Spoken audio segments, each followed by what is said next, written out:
Congratulations for Liverpool, 4 consecutive league defeats for the first time since February of 2021. As many league defeats already as in the whole of last season. Last season, Liverpool were on top of the world. They were Premier League champions again, a team reborn under Arne Slot. Playing dynamic football, pressing with purpose, and dominating almost every opponent they faced. It felt like Liverpool were back where they belonged. Powerful, confident, unstoppable. But fast forward to now, and everything feels different. Liverpool's season has gone off the rails. After their latest defeat, a 3-2 loss to Brentford, just yesterday the Reds have now suffered 4 consecutive league defeats. The defending champions are in free fall. So what happened? How did Liverpool go from being one of Europe's most feared sides to a team struggling to find rhythm, identity, and belief? This is the story of Liverpool's sudden and painful downfall. Let's start with the context. Last season was a triumph, their first league title since Klopp's departure. Arne Slot had managed to transition the squad into a new era with surprising success. And he's going to come back and Liverpool score! It's Mohamed Salah! And now Szoboszlai, yes! Yes for Liverpool! Yes! Bradley and McAllister, oh, what a goal! Wow! That is... The delivery by Robertson, there's your header, there's your goal! Cody Gakpo! The football was fluid, creative, and efficient. The pressing was coordinated, the defense was disciplined, and the front line looked deadly. Supporters believed that this Liverpool side was built to last. But football has a cruel way of exposing weaknesses, and this season, those weaknesses have been laid bare. Right now, Liverpool sit mid-table after a string of disappointing results. Coyote.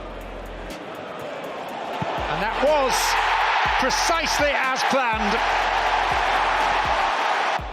Big moment this in the game. Kevin Schade, 2 for Brentford.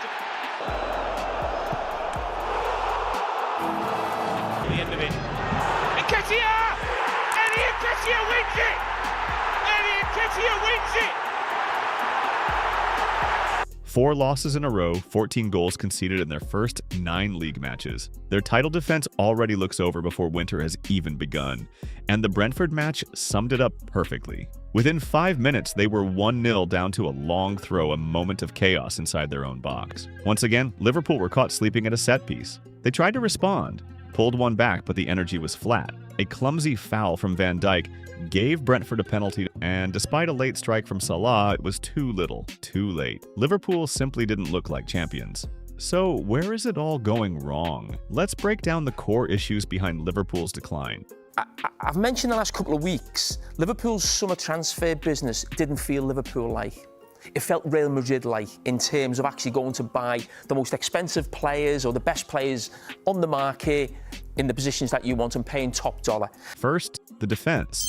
Once a fortress, it's now full of cracks. Basic errors, poor marking, and a lack of aggression in key moments have cost them points. Opponents no longer fear Liverpool's backline they targeted. Set pieces, long throws, aerial duels, all areas where Liverpool used to dominate are now their biggest weaknesses. Second, the transitions. Liverpool were once masters of turning defense into attack in seconds. Bailey, no foul, still with Nunez. Now they're being undone by their own system. Schade, big moment this in the game. Kevin Schade, 2 for Brentford. When they lose the ball, the midfield doesn't recover quickly enough, the fullbacks are caught high, and the center backs are left exposed. Teams like Brentford know this, and they exploit it perfectly. Third, the squad balance.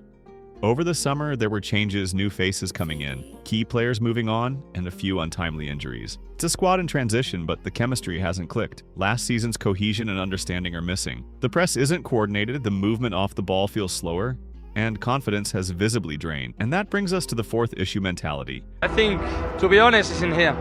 It's the mentality. When a club of Liverpool's size starts losing repeatedly, it becomes psychological. 4 defeats in a row isn't just bad luck. It's a symptom of a deeper problem.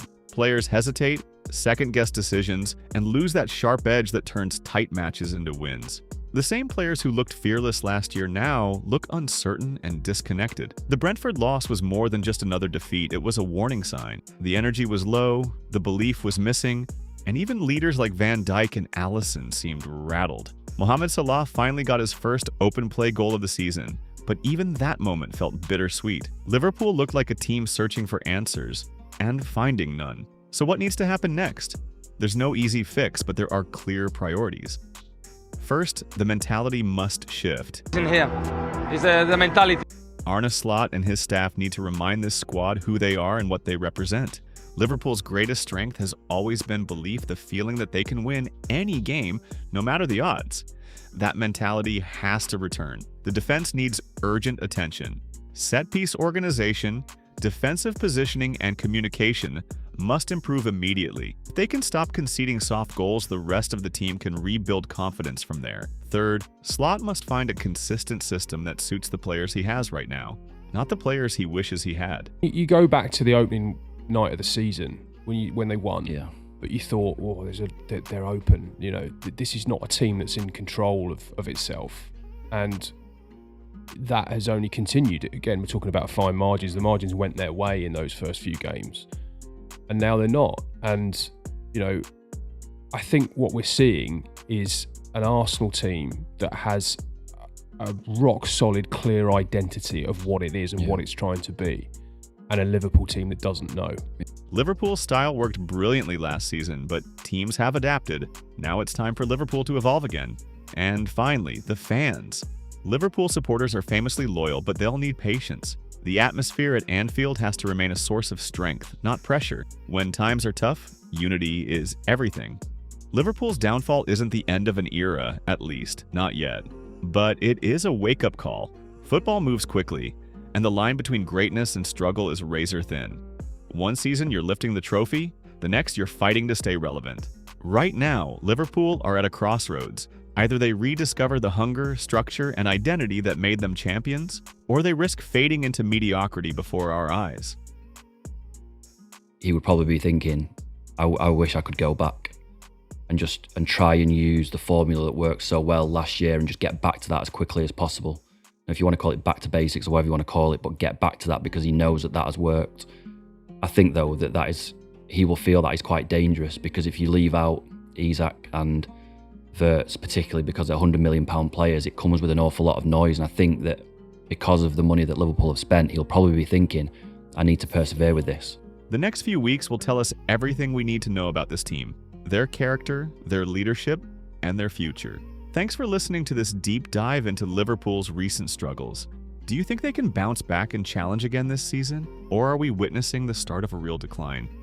Let me know your thoughts in the comments, and if you enjoyed this breakdown, don't forget to like, subscribe, and stay tuned for more football analysis.